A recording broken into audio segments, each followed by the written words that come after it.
Very impressive after 3 days back in the job. Thank you very much. Thanks to Radhika. We have, Radhika, thank you also. We have 20 minutes for questions. I think the simple rule is please state your name and your institution affiliation and ask a concise question or make a concise statement, please. So I'll take them in groups of 3. Yeah, please. There's a microphone behind you. Thank you. Carl Schultz with Climate Adaptation Works. Thank you all. That was coherent and useful.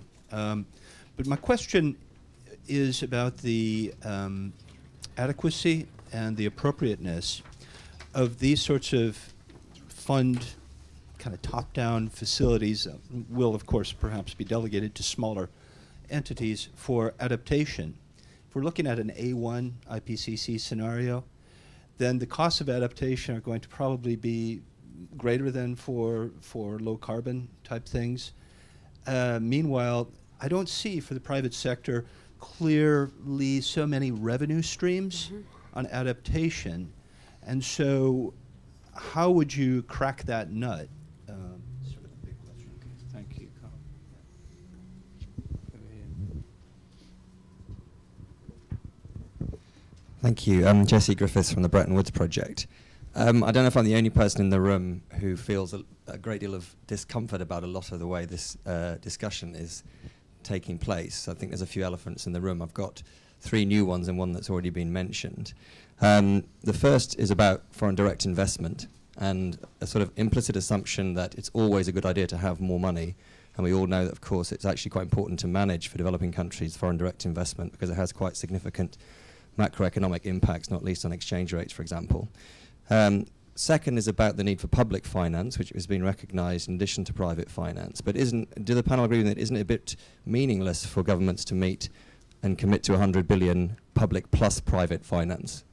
Because that gets you out of actually having to provide any public finance at all, because you can always say that 100 billion private finance has been provided. It depends how you classify it.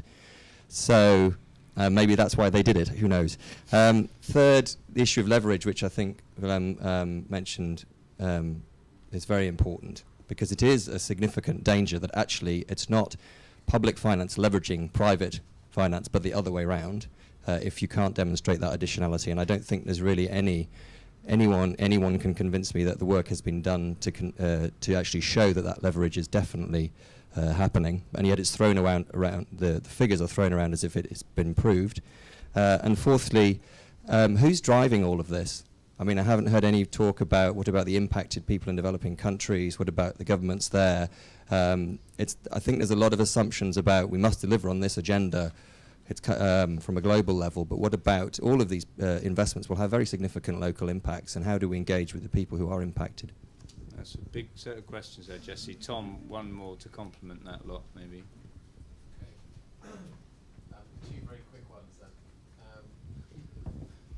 The first one is actually just building, I think, on one of the points that you were making there, is that my understanding of the UK's International Climate Fund is that there is a necessity for a kind of a co-benefits approach. I don't know whether this just applies to DFID or to DEC as well, but there is a kind of an indicator of a poverty reduction dimension to the International Climate Fund. How does this kind of, how does CMCI or kind of CP3 get round that? Or is there actually a possibility of really tracking the poverty reduction impact of this kind of work, and how does that fit together? I'm interested in that, at the same time as, achieving the abatement dimension. The second question I've got is, how much of the problem here and the necessity for all this is actually down to fossil fuel subsidies and the kind of the relative, the kind of the relative risk associated with the low carbon investments and building that side of the business for companies? Great, thank you very much. I'm actually going to, because I think all of you could address any of those. Andre, do you want to pick up, take the first picking? Maybe that subsidies one would be of interest to you, but any points you want to respond to? I want to address the issue of local governments and the fact that they have to be engaged in any of these debates. Well, in formulating our policy response, I think we work with the World Bank, whom definitely has an ongoing dialogue with local local authorities that have an impact on the enabling framework in moving towards low carbon technologies. And I would like to go back to the Kenya example. You have there the Energy Regulatory Commission, which I would disqualify as one of the most enlightened regulators when it comes to making low carbon energy choices for the country.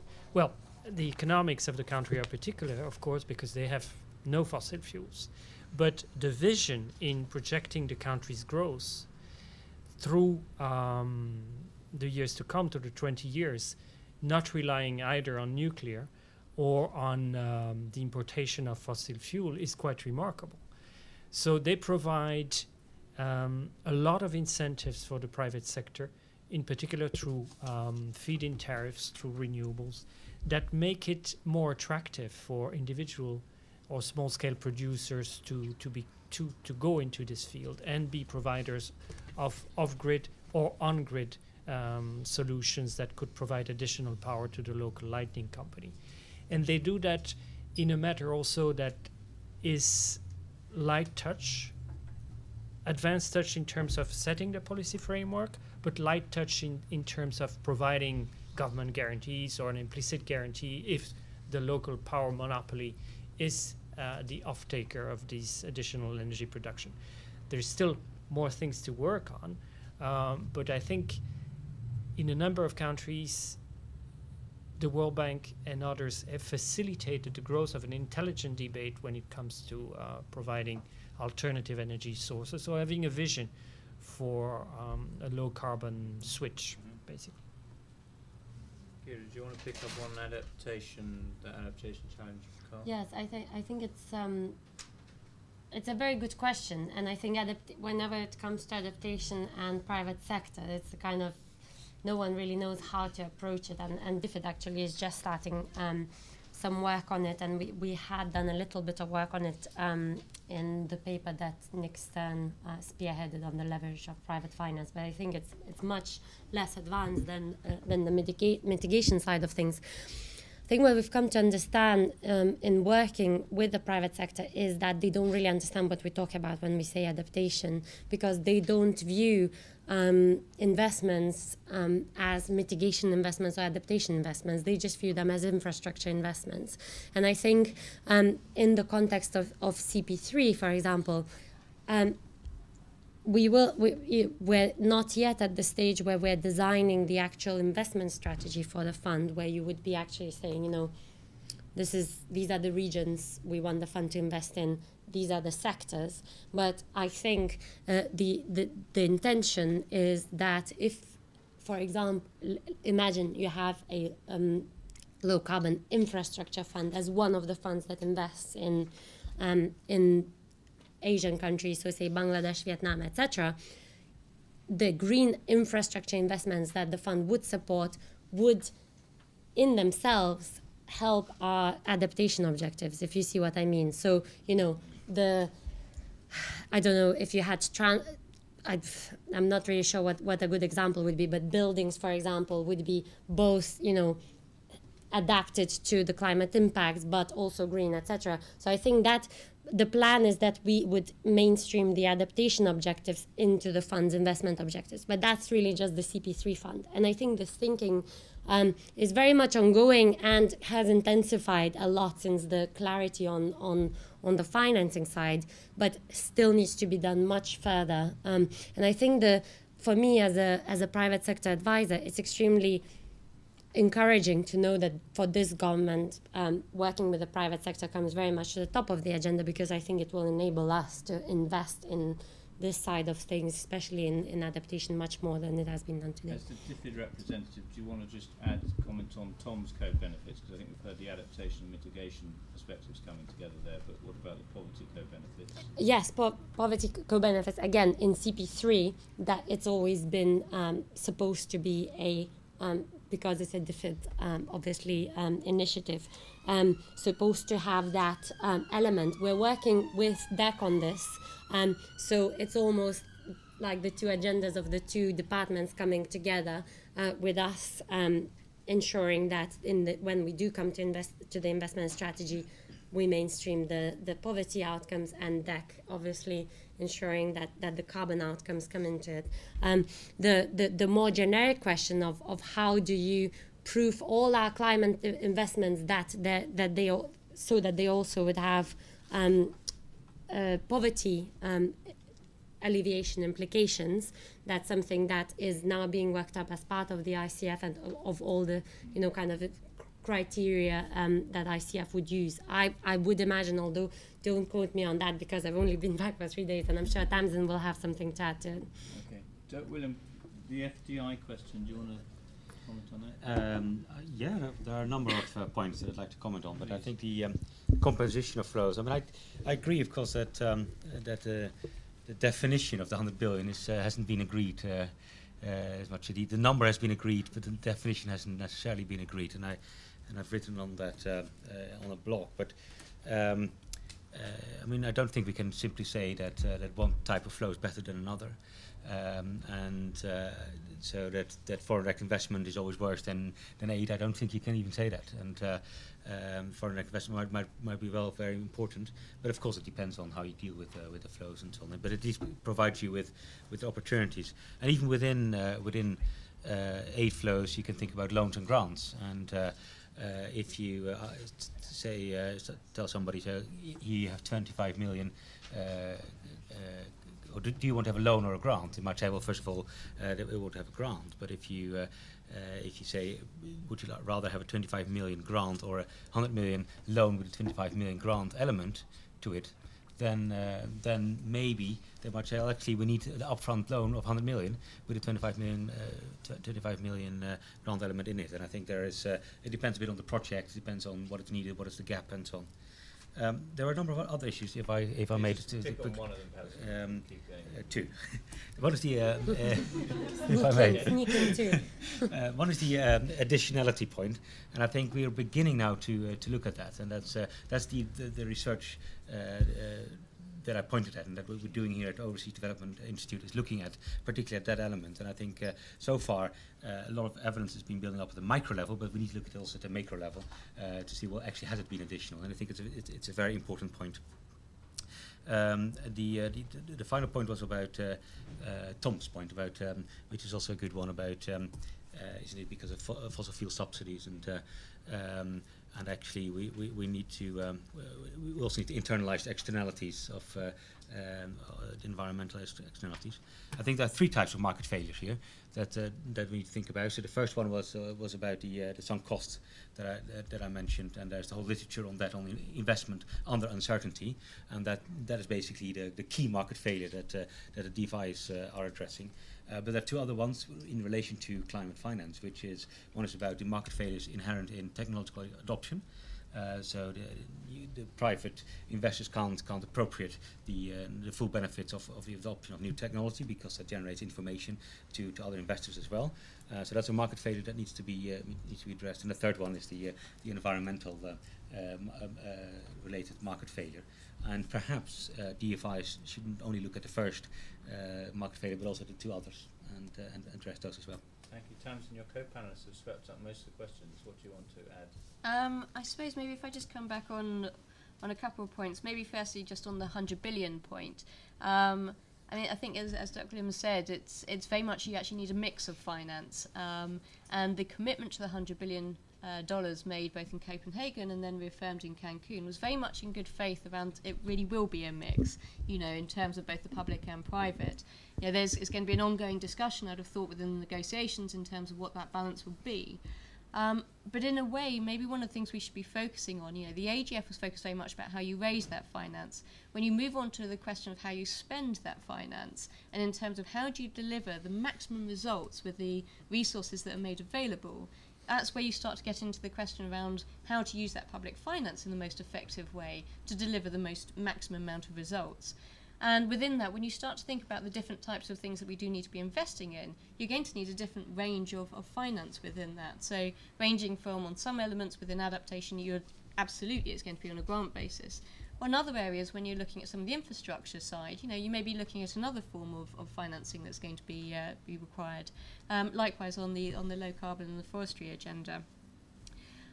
Just to pick up on the ICF point and Tom's question around that dual issue of poverty reduction and climate change, I mean, that's absolutely embedded within the approach for the ICF. You know, it's coming out of our growing ODA budget, and it's to deliver on both international commitments, so on both on our poverty reduction and on our climate change side. I mean, my colleague Helen Edmondson's been working on this and may want to say more on this, but you know, it's very much the approach that's taken is you've got to be able to demonstrate on any funding proposals what is this going to deliver, both you know, on the low carbon side, on the abatement potential, but also on the poverty reduction side.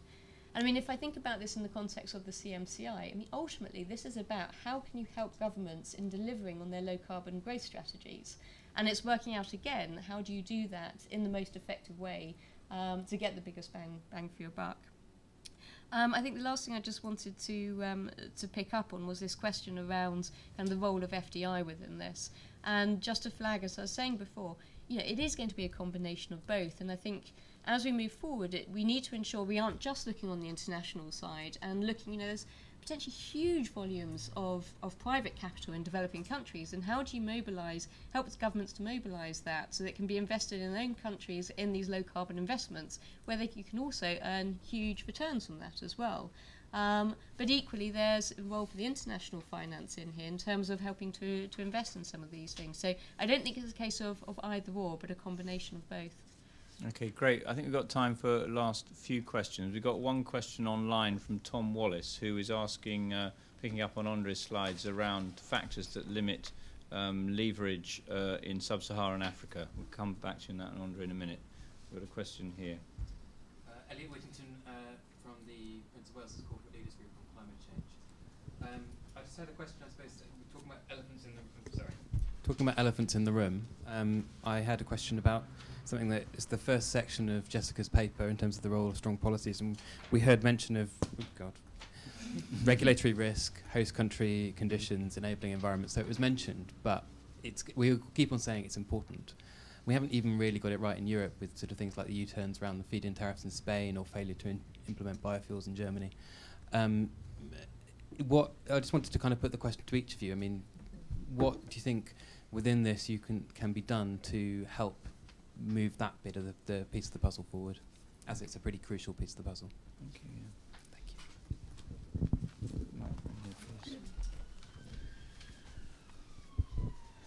Raffaella Bellanca, consultant, Sustainable Energy and Communication. What is a small project? So how small can a project be, and what is a financeable project for this kind of funds? Can it be in the field where the carbon finance has been already entering, namely solar lighting or improved cook stoves?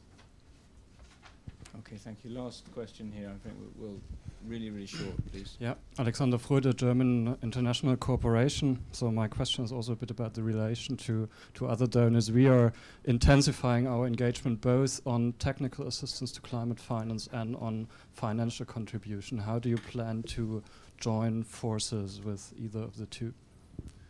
Okay, great. I think we're going to have to call it to an end there in terms of questions. So do you want to start that end, Tamsin, to pick up on any of those questions? Of course. Maybe if I pick up first of all on the question about donor coordination, and certainly from the perspective of the CMCI, that is one of the things that we will be looking to do. So, you know, it's very much it's been spearheaded by Minister Barker, but it's very much in the context of trying to look at collaboration with other donors. And actually, we're talking to the German government about this, and in terms of the large fund that you've recently set up, how we might be able to link where we're looking at some of the policy issues, you're looking at some of the capital market failures. How do those two fit together? Likewise, in terms of when you're talking about the Green Climate Fund, you know, everyone's looking to talk to their private sector in terms of getting views, etc., to feed in. So how best do we collaborate on that front? I mean, one of the worst things you can imagine is where you have lots of different donors working on this, coming up with policy recommendations, and all going to a wide range of developing countries saying, try my model or my model. You know, that's not particularly helpful. So seeing how we can collaborate in a way that, you know, you have one set of consolidated support, advice, etc., going to countries. The second point, an enabling environment, is absolutely critical. And my own personal view is that when we're looking at the role of the of public finance within this, that should be the short-term measure in terms of how do you get over some of these hurdles. But on the long term, it's about creating that right enabling environment, the right price signals, etc., that the market starts to work. So then there's no reliance on funding flows, etc. It's you've got this ongoing market that's successful. But you're absolutely right. We across the piece, no one's necessarily got this perfect yet. And certainly that's one of the things we see with CMCI is trying to pull together a range of different experiences and lessons from both developed and developing countries to see what's worked, great, let's try and replicate that, and what's not working, where are the problems, how do we avoid that happening in other countries. Okay, thank you. William. Yes, I think there was an issue about the push and pull issue that host and home countries can both help to promote investment, and I think it's always case specific, and it is sometimes the binding constraint lies on the financing side. Sometimes it is on the real side of the coin, and it's and then it is basically on the in a host country. And what can you do? I think that's just normal development policies. Skills, infrastructure, enabling environment, and then more specifically, of course, within the environmental, energy-related policies and so on you can think about. But I mean, just normal development policies will be important. And then within this, there's a body of research that looks at the binding constraint to growth or the binding constraint to attracting investment. And then you can work your way through what are the most binding constraints, and that will depend at country level, at project level, and you can work your way through that. And I think it's very encouraging that you also look at, I think Working Group 2 was mentioned somewhere that looks at those issues. Kira, anything you want to Yes, very quickly, just the last two questions. The first one was what represents a bankable project, how small or big a project do you need? I mean, just looking at it from CP3 perspective, and I must reiterate, this is with regard to big institutional investors. I think the examples you mentioned would be too small for them individually. However, I think the attractiveness of the CP3 structure is that by pooling investments and pooling them into funds, you actually can create programmatic approach to investment as opposed to looking at each individual stove or solar panel, if you see what I mean. And I think that's what would enable such large institutional investors to actually be able to move into countries that so far they wouldn't even consider, like Bangladesh or Vietnam, where the investments for them would be too small unless they're bundled together. So that's in relation to CP3. Also, within the context of CP3, the donor collaboration issue, we went through that exercise very carefully of seeing what the initiatives are that are carried out by other donors, including the KfW fund, to ensure that CP3 would actually be filling in a gap that hasn't been addressed. And we've started discussions with US Treasury, but I think we will, as we move further down the line and the structure becomes clearer, engage with other donors, because you will need significant donor participation in order to, the more donor participation you have, the more private finance you will leverage. So I think that coordination will be absolutely important. And actually, Tamsin and I are going to an EU event which will start looking at this across donors next week. So I think that's very encouraging that this joint up activity is starting. Great, thank you. Last word from Andre from IFC. Yes, I also would like to address the notion of small and how small can we be. Precisely, it's working through projects such as the one I was describing that you can attempt to address small-scale hydros, but that's still going to be at the minimum 500,000 to 1 million, say 1 million for 1 megawatt, that's a rule of thumb. But for example, I plan to work with a cooperative bank, and the strength of the cooperative structure is to have very close proximity with its members. Hence, these are institutions that really master risk, understand the risk at the smaller possible level. And those institutions are then in a position to respond to what might need rural electrification if you come to think about their teacher members. or small agricultural cooperatives that then take on the advantage of sourcing solar panels on a large scale, but distributing through credit through their local cooperative members. That's one way. You can also work with microfinance institutions. I'm seeing a proposal, for example, to disseminate cook stove technology on the basis of a model that has proven commercially viable in Cambodia, and this can be adapted to other jurisdictions. But typically for that, you need to have people at the origination side that I would say typically have had an NGO background, have developed the technology with local universities, but you can also scale that up to become a commercial proposition. So that's really the intent, and you can go much smaller when you're dealing with energy efficiency. If you're dealing very small project, that would allow, for example, an SME to switch off diesel generators and adopt new technology that in the end, the use of which would be much less costly and much more beneficial to the environment. Am I allowed to touch? Just one reference. Yes, we had a question from Tom regarding leverage in Africa. I think there was something misleading perhaps in what I said, in which I was showing a factor of 10 million for 60 million overall facility. That is just the donor element that allows us to take greater risk. But that doesn't take into consideration the leverage factors that you will be able to gain through local financial institution, in which if we, for example, provide mezzanine instruments, you can anticipate that that element would multiply again, perhaps tenfold, the resources that would be packaged in by, say, the likes of Standard Chartered or the Standard Bank of South Africa. In terms of Africa, or perception of Africa risk, well, I'll give you just historical data. In our portfolio, it is the continent in sub-Saharan Africa where we have had the best loan performance history, and on an equity basis, some of the higher returns. So that's the untold story of Africa.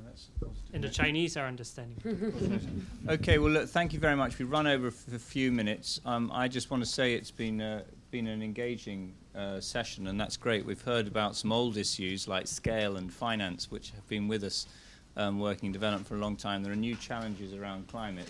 But I think I've been encouraged that there's some new solutions out there being worked on. I think that's great. And thank you very much for bringing some of those solutions into the room this afternoon. So thank you for your inputs. My last job is to advertise the next in this series on the 5th of May. It's on vertical funds and their effectiveness in tackling climate change. So thank you very much, and I think we should applaud the panel. Thank you very much indeed.